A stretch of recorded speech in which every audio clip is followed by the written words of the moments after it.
Hello everyone, welcome to our YouTube channel The Legal Vani. Today we have with us Mr. Nikhil Kumar. He has cleared UPHESC exam this year itself in 2023 and he has been appointed as assistant professor in Harish Chandra PG College, Varanasi. Thank you sir for accepting our invitation. मेरा आपसे पहला सवाल यही रहेगा हमारे viewers के लिए कि आप अपने एकेडमिक करियर के बारे में बताइए। आपके एकेडमिक्स की शुरुआत कैसे, कब आपने एलएलबी कंप्लीट किया, एलएलएम नेट कब क्वालिफाई किया? ओके देखिए, सबसे पहले तो हम आपको बताएं, मेरा ग्रेजुएशन 5 ईयर कोर्स रहा है। बीए एलएलबी लखनऊ यूनिवर्सिटी से उत्तीर्ण की है। उसके तुरंत बाद मैंने 1 ईयर का एलएलएम बनारस हिंदू यूनिवर्सिटी से किया है। एलएलएम करते करते मैंने नेट क्वालिफाई की फर्स्ट अटेम्प्ट में। उसके बाद तुरंत ही मैंने जेआरएफ की परीक्षा उत्तीर्ण की और जेआरएफ की परीक्षा उत्तीर्ण करने के बाद ही मैं बनारस हिंदू यूनिवर्सिटी में शोधार्थी के तौर पे मैंने यहाँ एडमिशन लिया।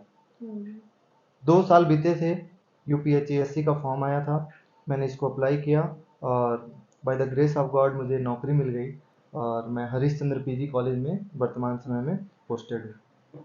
ये मेरा एकेडमिक करियर है। सर आपने जेआरएफ भी क्वालिफाई किया है जी 2020 में?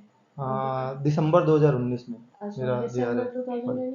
सर जेआरएफ के लिए बहुत एस्पिरेंट्स परेशान रहते हैं कि कैसे क्वालिफाई किया जाए, क्योंकि सिर्फ 1% बच्चे जो अपियर होते हैं उसमें सक्सेसफुल होते हैं। सर आपने उसकी तैयारी कैसे करी थी? देखिए, मैं कहना चाहता हूँ, नो डाउट जेआरएफ एक टफेस्ट कंपटीशन है, इस बात में कोई दो राय नहीं है। लेकिन अगर आप अपनी स्टडी सिलेबस वाइज करेंगे, जेआरएफ में जैसे जेआरएफ में टॉपिक वाइज सारी बातें दी गई हैं, कौन से सब्जेक्ट से कौन सा टॉपिक पूछा जाना है, क्लासीफाई करके अगर आप पढ़ेंगे तो जेआरएफ आपका निकल जाएगा। जेआरएफ बहुत मुश्किल चीज़ नहीं होगी। दूसरी बात ये, उसके फर्स्ट पेपर में सबसे ज़्यादा दिक्कतें आती हैं लोगों को। तो फर्स्ट पेपर पढ़ने के लिए जैसे बहुत सारे बुक्स हैं, वो स्टूडेंट को उसके तरफ जाना चाहिए, यूट्यूब्स के भी कुछ सहारा लेना चाहिए। फर्स्ट पेपर तो देखिए आपको इंस्टीट्यूशन में पढ़ाया नहीं जाएगा, रिसर्च मेथोडोलॉजी है, टीचिंग एप्टीट्यूड है, आईसीटी है, ये सारी बातें आपको खुद से पढ़नी पड़ेंगी। थोड़ा टेक्निकल होना पड़ेगा, माइंड को अप्लाई करना पड़ेगा। होता क्या है कि 50 क्वेश्चन फर्स्ट पेपर के पूछे जाते हैं और 100 क्वेश्चन लॉ के पूछे जाते हैं। तो फर्स्ट 50 क्वेश्चन सॉल्व करते करते बच्चे पैनिक हो जाते हैं, अरे पेपर बहुत लेंदी है, फर्स्ट पेपर को सॉल्व करने में ही।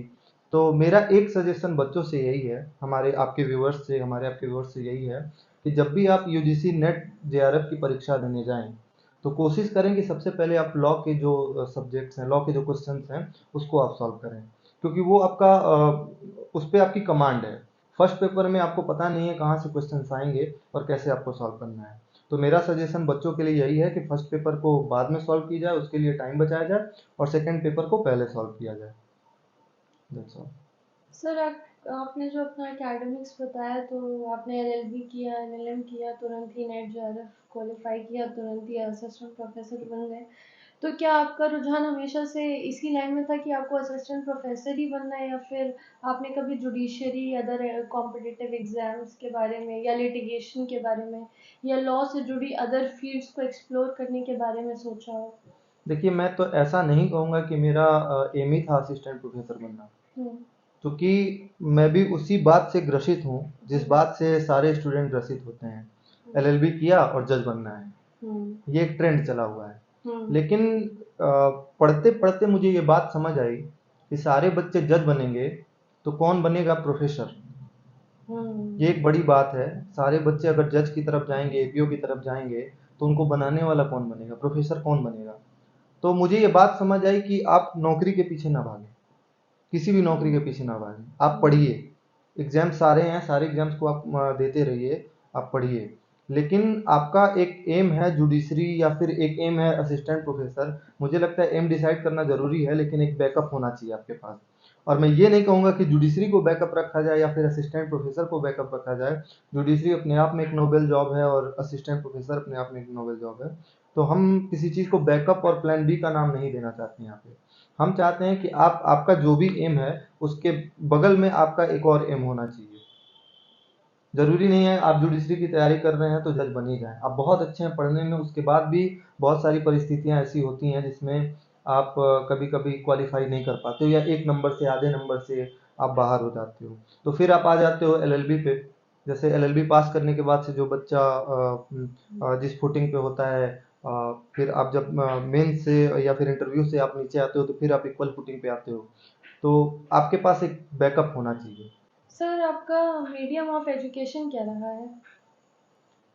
हिंदी मीडियम था, इंग्लिश मीडियम था? देखिए, मेरी बेसिक पढ़ाई शुरू से तो हिंदी मीडियम में हुई है, हम्म। लेकिन एज अ लॉ स्टूडेंट मैं ये कहना चाहता हूँ कि आप सिर्फ हिंदी में पढ़ें, ये आप बेईमानी करेंगे। आपको इंग्लिश पढ़ने की भी उतनी ही आवश्यकता है जितनी आप हिंदी पढ़ते हैं, लेकिन जिस लैंग्वेज पे आपकी कमांड है, आप पेपर उसी लैंग्वेज में दीजिए। अगर आपको बदलना है तो आप ग्रेजुएशन के शुरू में ही बदल लीजिए। जैसे मेरे साथ के बहुत बच्चे थे जो जिन्होंने शुरू में बदला, उनकी लैंग्वेज पे कमांड धीरे धीरे होती गई। मेरा क्या है, मैंने दोनों लैंग्वेज पे बराबर मेहनत की है। मैं हिंदी में, ये तो निश्चित है मैं हिंदी माध्यम का हूँ, इसको कहने में मुझे कोई संकोच भी नहीं है, लेकिन मैंने इंग्लिश पे भी बहुत मेहनत की है, और दोनों लैंग्वेज पे मुझे कमांड है। हिंदी पे ज़्यादा हो सकती है, इंग्लिश पे थोड़ी कम है, लेकिन मैं समझने की कोशिश करता हूँ, मैं उसको पढ़ने की कोशिश करता हूँ।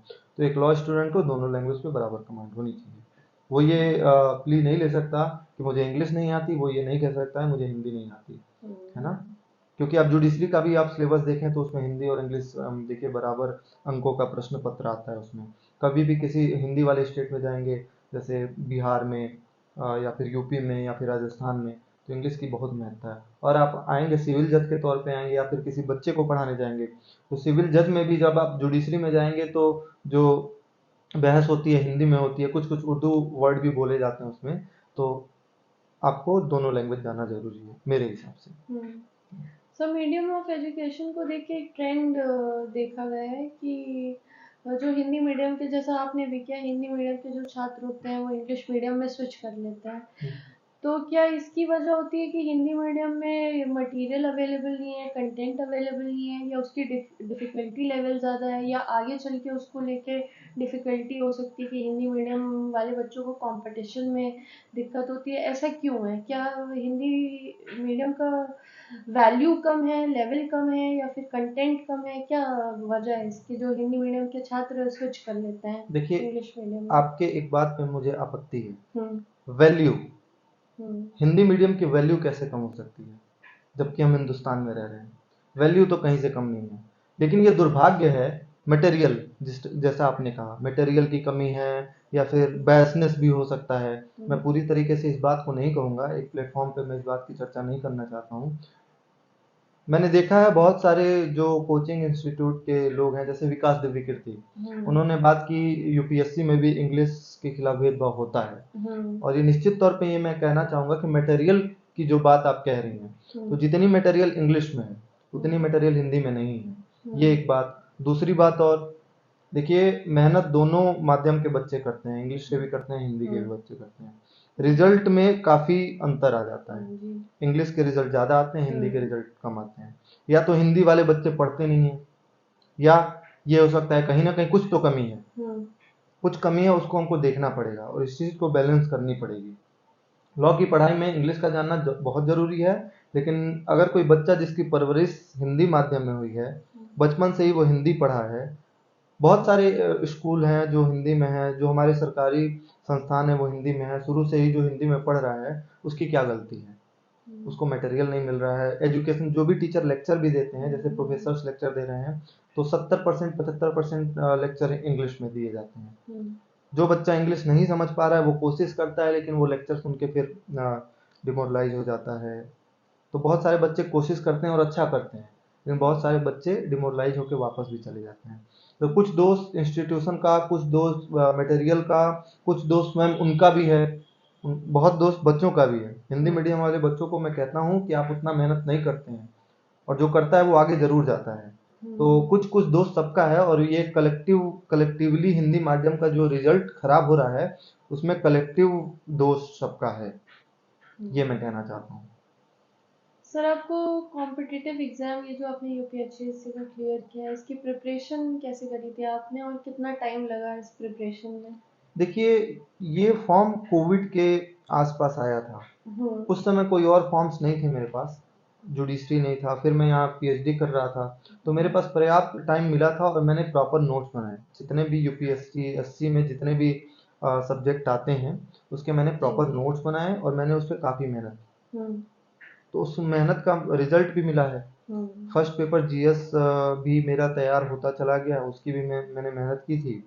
और साथ ही में मैंने लॉ के लिए प्रॉपर हर एक सब्जेक्ट का मैंने प्रॉपर नोट्स बनाया, उस नोट्स से मैंने पढ़ाई की और मुझे पॉजिटिव रिजल्ट मिला। सर आजकल सर बच्चे इंस्टीट्यूशन छोड़ के कोचिंग की तरफ काफ़ी भागते हैं। क्लासेस करना उनके लिए स्कूल या कॉलेज में इतना इम्पोर्टेंट नहीं है जितना उनके लिए कोचिंग क्लासेस है।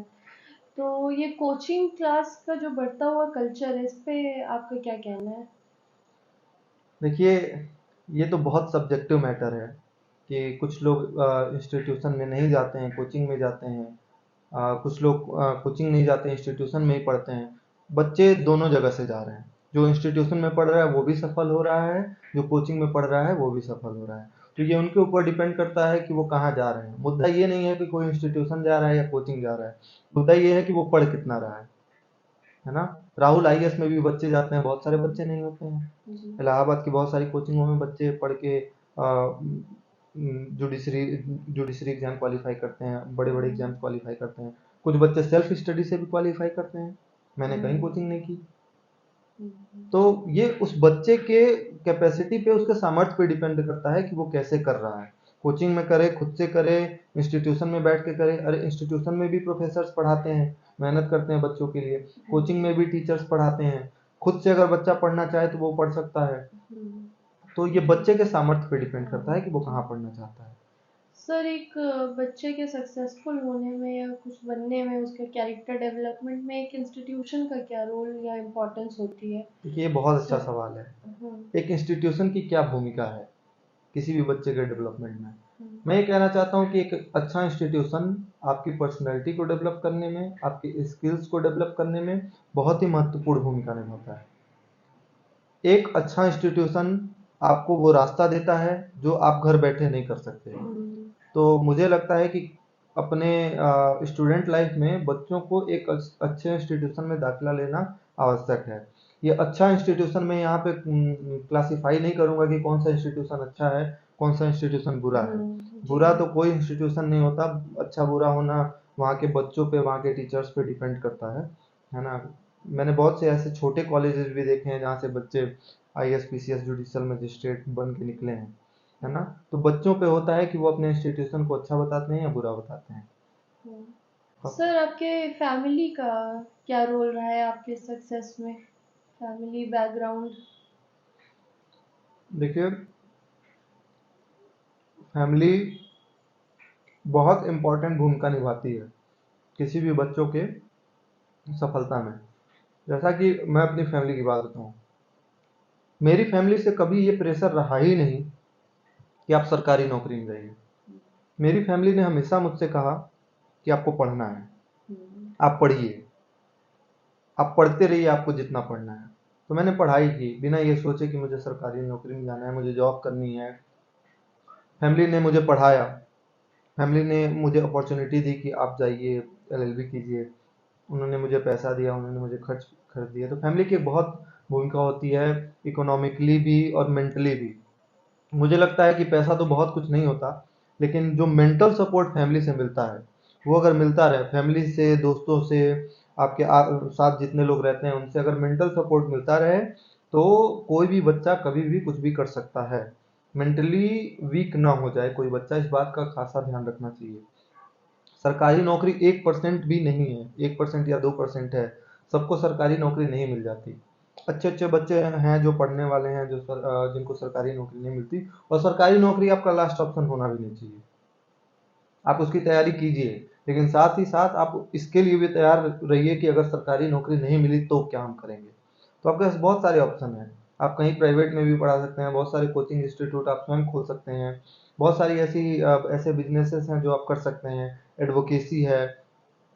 तो ऐसे बहुत सारे ऑप्शन आपके लिए हैं जो आप लॉ पढ़ने के बाद कर सकते हैं। सर आजकल ये ट्रेंड देखा गया है कि बच्चों का जो पढ़ाई का मोटिव हो गया है वो जॉब सेंट्रिक है। मतलब तो बच्चे पढ़ते हैं क्योंकि उनको नौकरी चाहिए। बच्चे इसलिए नहीं पढ़ते क्योंकि उनको जानना है, अवेयर बनना है, जागरूक बनना है।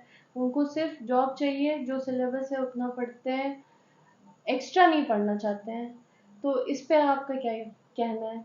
देखिए, लॉ पढ़ने वाले बच्चे दो फील्ड चूज करते हैं, एक एकेडमिक और एक जुडिशरी।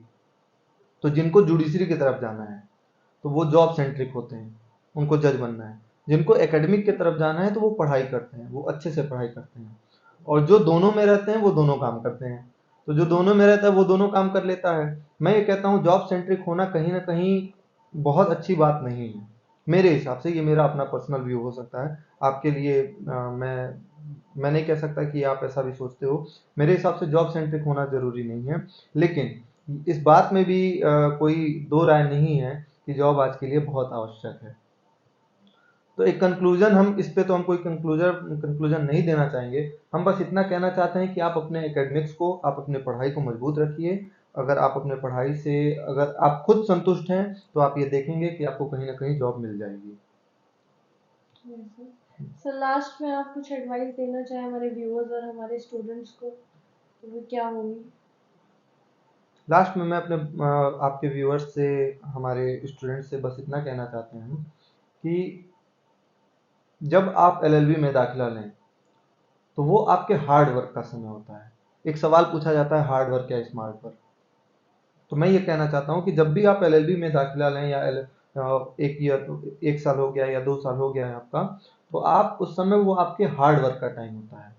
तो आप उस समय जितनी भी बातें, जितने भी सब्जेक्ट आपको पढ़ाए जाएं या आप खुद से भी पढ़ रहे हैं, तो उसमें आप हार्ड वर्क करिए।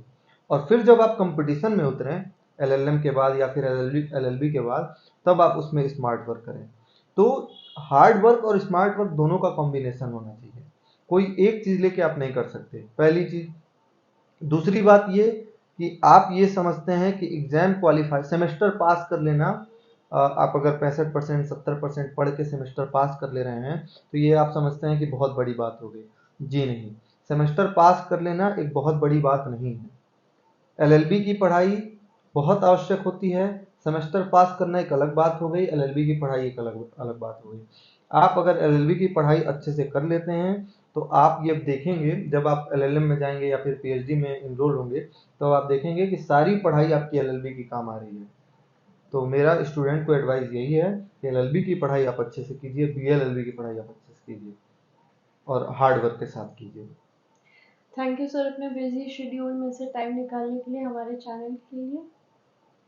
So guys, it was Nikhil Kumar, assistant professor. Sir ने दो चार बातें बहुत अच्छे, सारी बातें अच्छी, बहुत अच्छी कही, पर कुछ बातें बहुत ही दिल को छूने वाली और बहुत रेलिवेंट थी। जैसे कि उन्होंने बोला कि हार्ड वर्क और स्मार्ट वर्क का एक कॉम्बिनेशन होना चाहिए जिससे सक्सेस मिलती है, और आपको एलएलबी में ही अपनी पढ़ाई इतनी स्ट्रांग कर लेनी है जो कि आपकी लाइफ टाइम काम आएगी। So thank you, hope it helps.